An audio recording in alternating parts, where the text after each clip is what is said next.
Менің аты жөнім Естай Дәубай, Қазақ ұлттық өнер академиясының профессорымын. Осы өнер саласында жүргеніме 30 жылдан астам уақыт болды. Әрине басқа ұлттармен салыстырғанда қазақтың қол өнері, оның ішінде зергерлік өнер өте ерекше, өте күрделі, өте мағыналы. Әр заттың өзінің бір тарихи бір маңызы бар. Қазақтың қол өнеріндегі заттардың бір қызық жері, әрқайсысы бір міндетті түрде үш функцияны, жоқ дегенде үш функцияны атқарады. Ол бірінші пайдалы жағы, екіншісі көркемдік, әсемдік жағы, үшіншісі сапасы. Адалбақан не үшін? Адалбақан шаңырақты көтереді. Шаңырақты көтеріп болғаннан кейін, киіз үйді жинап болғаннан кейін, тігіп болғаннан кейін, ол шаңырақты, адалбақанды киіз үйдің ішіне киім ілгіш ретінде пайдаланады. Оның және өзінің ерекше бір әдемі көркі бар. Сондықтан ол көркемдік жағы міндетті түрде маңызды. Қазақтың зергерлік өнерінде ең көп кездесетін символ ол біздің шаңырақ. Шаңырақ ол жаңағы әлемнің төрт құбыласы дейді. Ол төрт құбыла деген неміз? Шығыс, батыс, оңтүстік, солтүстік. Сол жан жағымыз берік болсын, тілден, көзден сақтасын деген сияқты сондай символдың ең бір ерекше түрі осы шаңырақ. Қыз баланы жастайынан дайындайды. Жасау дайындайды қыз балаға. Қазақта мақал бар, 7-ден бастаса жетеді, 6 жастан бастаса асады деген. Сондықтан 6 жастан бастап бой жеткенше біраз дүниені ата-анасы дайындап қояды. Ол дегеніміз не? Ол басына сәукелесі, мойнына бойтұмары немесе өңіржегі, қолына білезігі, бес білезігі, қапсырмасы бар, сырға сақинасы бар, бәрін қосқанда үлкен жасау болып, топтама болып шыға келеді. Ең маңызды әшекейдің түрі ол шашбау. Шашбаудың бойын тік ұстауы, шашын өріп сымбатты болып жүруі, сылдырлатпай немесе айтады ғой, қатты жүгірсе салдырлап кетеді. Сондықтан сол шашбау болсын, сырға болсын, шолпы болсын, осы қыздардың бойын түзу ұстап, мәдениетті болып, сымбатты болып жүруіне көп әсер етеді. Қазақ зергерлік өнерінде көбінесе күмісті пайдаланған.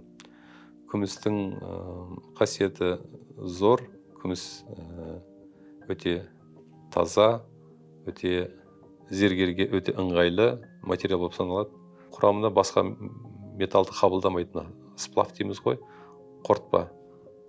Қортпада сәл ғана асып кетсе, керекті бір нормадан сәл асып кетсе, күміс жиіркеніп қарайып кетеді. Тырысып, сынып, шытынап, жұмыс жасауға тіпті ыңғайсыз болып қалады. Ал техникаға келетін болсақ, техника барлық техниканы пайдаланған. Ол штамп дейміз, құйма, аралау, зерлеу, әрине, ол ең негізі, маңызды техниканың бірі. Мықты шеберлердің өзі, анау атам заманда осыдан қанша бірнеше ғасыр бұрын істелген дүниені бірде-бір қайталау өте қиын. Зергерлік өнерге атамыздан қалған мұраға қызығушылық әрине өте жоғары. Өйткені ол біріншіден сұраныста бар. Барған сайын қазір адамдардың көзқарасы, талғамы өзгеріп жатыр. Ұлттық, патриоттық бір сезім дамып жатыр. Оның ішінде дәстүрлі адамның, баланың туғанынан бастап, одан өсіп, үйленіп, одан арғаты әр өмірдегі сатысына бір белгілі, бір тоқтайтын ерекшеліктері бар. Соны осы зергерлік өнер міндетті түрде соған қатысы бар. Не дейміз ғой? Ол бала шілдехана, ол жерге күміс тиынмен жуады. Тұсаукесер дейміз. ол тілашар дейміз.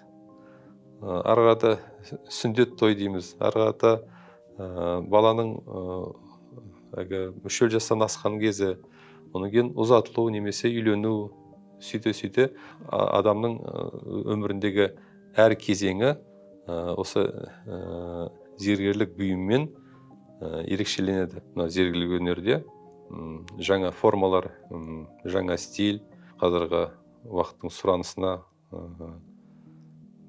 талабына байланысты үлкен өзгерістер болып жатыр. Бірақ бұған өте абай болу керек. Мынау заманауи екен деп, тіпті кейде келіспейтін нәрселерді істеп жатады. Мен ойлаймын, не болсын, қандай зат болмасын, ол әшекей болсын, немесе бір тұрмыстық зат болсын, немесе бір интерьердегі бір қоятын дүние болсын, ол бірінші қарағанда көз тойып, одан бір әсер алуымыз керек. Ол сұлу болу керек, сүйкімді болу керек, көз тартатын, қысқасын айтқанда барлығы келісімді, үйлесімді болу керек. Зергер ол дүниені жасайды да тапсырады, оны тұтынушы ары қарата оны қолданады ғой. Ол жай ғана өзіне ғана қолданбайды, ол мұра қылып қалдырады баласына, немересіне демекші. Сондықтан осы жерде мұқият, зерттеп, өлшеп, дұрыс шешім қабылдаған дұрыс.